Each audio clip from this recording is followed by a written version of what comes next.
En 2021, l'Organisation mondiale de la santé révélait que la région africaine de l'OMS figurait parmi les plus durement touchées par le paludisme. Quelle est la place de la Côte d'Ivoire dans ce classement mondial? Qu'est-ce qui est mis en œuvre pour freiner le paludisme en Côte d'Ivoire? On en parle dans Santé Plus tout à l'heure avec le docteur Antoine Meatano. Il est le directeur du programme national de lutte contre le paludisme. Le docteur Bozy nous instruira sur les vertus aujourd'hui du concombre dans la seconde rubrique de cette émission et les questions spécialistes porteront sur la trisomie 21 et ce sera en fin d'émission. Bienvenue à tous.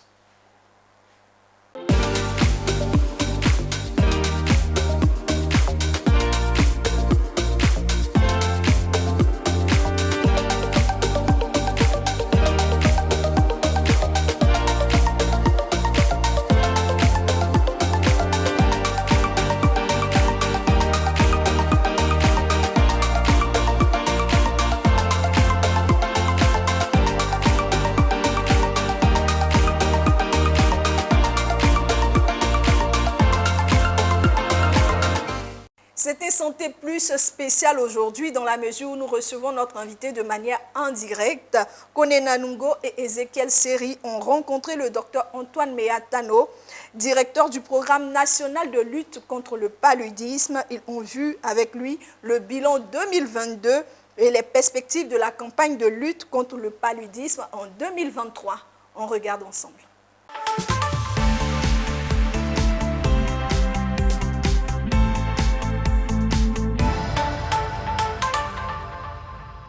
C'est une activité de longue haleine, c'est une lutte. Le programme coordonne les activités de lutte contre le paludisme avec tous les intervenants. Et à ce jour, en matière de financement, nous avons des bailleurs financiers qui sont comme le Fonds mondial, PMI, c'est le Fonds présidentiel américain pour la lutte contre le paludisme. Et nous avons aussi l'État de Côte d'Ivoire, bien sûr, qui a ses partenaires. Et nous avons d'autres partenaires qui sont comme l'OMS et UNICEF qui nous accompagnent dans la lutte contre le paludisme et Robert Malaria. Donc, sur le plan du financement, l'appui au pays pour la lutte contre le paludisme, tout se passe très bien. Sur le plan de la lutte contre le paludisme, nous assistons depuis 3 à 4 ans à une baisse de la mortalité liée au paludisme. La lutte contre le paludisme en Côte d'Ivoire connaît une évolution exponentielle en matière de décès liés au paludisme. Je disais tantôt que le nombre de cas de décès baisse chaque année. Et nous avons assisté à plus de 50% de taux de réduction de cette mortalité de 2016 en 2019. Nous sommes passés de 3 222 cas de décès à 1 641 cas de décès en fin 2019. Mais nous assistons aussi à cette progression qui est très bon pour nous, cette progression de réduction des décès qui continue de diminuer. Aujourd'hui, en fin 2022, nous sommes à moins de 1200 cas de décès. Pour dire qu'en matière de décès, nous avons une très bonne évolution. Et je le disais tantôt, concernant le nombre de cas de décès, cela augmente le fait qu'on a augmenté le nombre de centres de santé. Nous avons aussi le changement climatique et nous avons aussi le fait qu'on continue de recruter dans la communauté, dans le privé et dans le public. Merci. Je le disais, nous travaillons avec le secteur privé. C'est vrai que pour d'autres, c'est une innovation, mais cela va de soi, parce qu'il y a plus de 40% de personnes qui constituent au privé. Donc il était important pour nous de pouvoir travailler le secteur privé pour que toutes les femmes qui constituent dans ce secteur privé-là soient prises en charge, les femmes et les enfants de moins de 5 ans. Et en 2022, l'innovation majeure, c'est l'utilisation des drones. Chaque année, nous faisons ce qu'on appelle la démoustication de la lutte anti-larvaire et nous sommes rendus compte avec l'expérience et la combinaison des recherches avec les autres pays, nous sommes rendus compte que les drones pouvaient vraiment aider notre pays. Parce que très souvent, quand nous faisons la lutte anti-larvaire, on n'arrive pas à avoir accès à des gîtes larvaires qui étaient inaccessibles. Souvent, dans les alentours des villages, on a des gîtes larvaires qu'on ne peut pas avoir accès. l'arrivée des drones nous a beaucoup aidés. C'était la bienvenue parce que les drones sont arrivés à une période où nous avons assisté à des inondations dans beaucoup de régions de la Côte d'Ivoire. On avait prévu au départ travailler dans 6 régions sanitaires, mais avec les innovations, nous sommes passés à 10 régions. Et là, ça nous a permis de diminuer le nombre de cas de paludisme dans ces zones inondées. Et on allait plus loin, parce que les drones qu'on avait nous permettent de faire d'abord la cartographie des gîtes.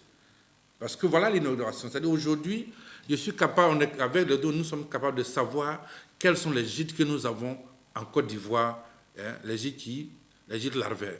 Et donc, ces drones nous permettent de savoir les gîtes et après, secondairement, d'aller traiter vraiment ces gîtes-là pour réduire le nombre de cas de paludisme dans ces différentes zones. Vraiment, c'est une très bonne chose. Malheureusement, on n'avait pas assez de drones l'année dernière. On n'en avait seulement que 3, 2 pour pulvériser et un pour ce qu'on appelle pour faire la cartographie. Nous souhaitons pouvoir en avoir peut-être que la même quantité encore cette année pour passer au moins à 6, pour au moins passer à plus de 6 régions, passer pourquoi pas 10 régions ou 33 régions. Ces interventions à haut impact, cela se fait dans des zones bien spécifiques. Cela m'amène à vous dire que nous avons fait une stratification épidémique de la lutte contre le paludisme en Côte d'Ivoire. C'est-à-dire aujourd'hui, dans la Côte d'Ivoire, nous avons 4 strates. Les zones endémiques, faibles endémiques, de faible endémicité, les zones avec moyenne endémicité, et puis les zones fortes endémicité et très très forte endémicité. Et donc, dans ces 4 zones-là, nous n'intervenons pas partout. En fonction de l'endémicité de la zone, nous avons des interventions spécifiques. Donc, les zones à très forte endémicité, ce sont dans ces zones-là que nous utilisons les drones. Donc, ce sont les populations qui vivent dans ces zones-là que nous allons aller vers ces populations, traiter les zones-là, et non seulement avec les drones, et avec les autres activités que nous faisons, pour réduire la charge de la maladie dans ces différentes zones. Vous me permettez de parler, dans l'occasion de parler de la PID, de la pulvérisation intradomiciliaire, qui est une intervention à haut impact, qui nous a permis aussi de travailler dans ces 2 districts qui sont Sakasso et Nassian. C'est vrai, après les 3 ans, nous avons eu de très bons résultats. Cette intervention nous a permis de protéger plus de 228 431 personnes, c'est-à-dire des femmes enceintes et des enfants de moins de 5 ans, contre le paludisme.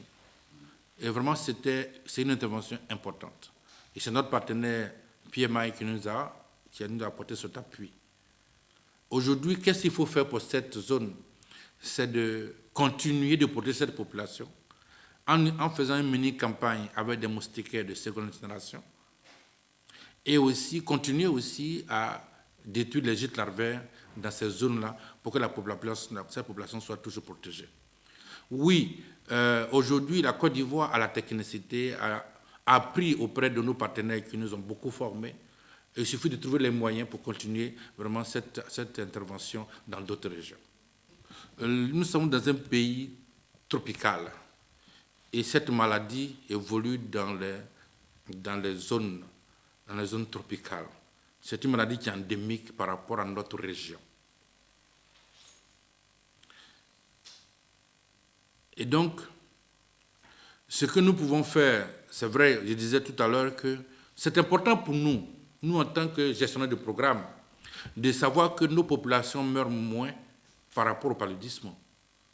Aujourd'hui, comme je disais aujourd'hui, quand on regarde en matière de pourcentage, c'est-à-dire nous sommes, pour 100 000 habitants, nous avons moins de 1 cas pour 100 000 habitants. Parce que si vous prenez les 1213 cas que vous divisez par le nombre de la population de Côte d'Ivoire pour 100 000, ça veut dire qu'on a moins de 1 cas de décès pour 100 000 habitants. Donc, nous tendons vers ça. Sur 100 000 habitants que vous avez en Côte d'Ivoire, vous avez moins d'1 cas. C'est-à-dire 0,5 cas de décès pour 100 000 habitants. C'est important pour nous. Et donc, Déjà, mais ce n'est pas, on ne peut pas se mettre dans cette position pour dire oui, c'est satisfaisant et nous n'allons plus avancer. Non, parce que la maladie demeure toujours le premier motif de consultation. Même en demeurant le premier motif de consultation, il ne faudrait pas que la population en meure. C'est pour ça que nous formons la population, nous formons les agents de santé pour prendre en compte, pour faire la prise en charge de ces malades-là de façon rapide et de façon efficace. Et aussi rapprocher les services de prévention dans les villages qui sont reculés pour que les enfants aussi soient pris en charge en même temps et rapidement et de façon efficace. Alors, merci à l'équipe qui a réalisé cette interview avec le docteur Antoine Meatano, directeur du programme national de lutte contre le paludisme. Il s'agit de Kone Nanungo et de Ezekiel Seri. L'interview a porté sur le bilan 2022 et les perspectives de la campagne de lutte contre le paludisme en 2023. Passons à présent à notre deuxième rubrique. Notre invité est déjà installé aujourd'hui. Nous parlons du concombre. À tout de suite.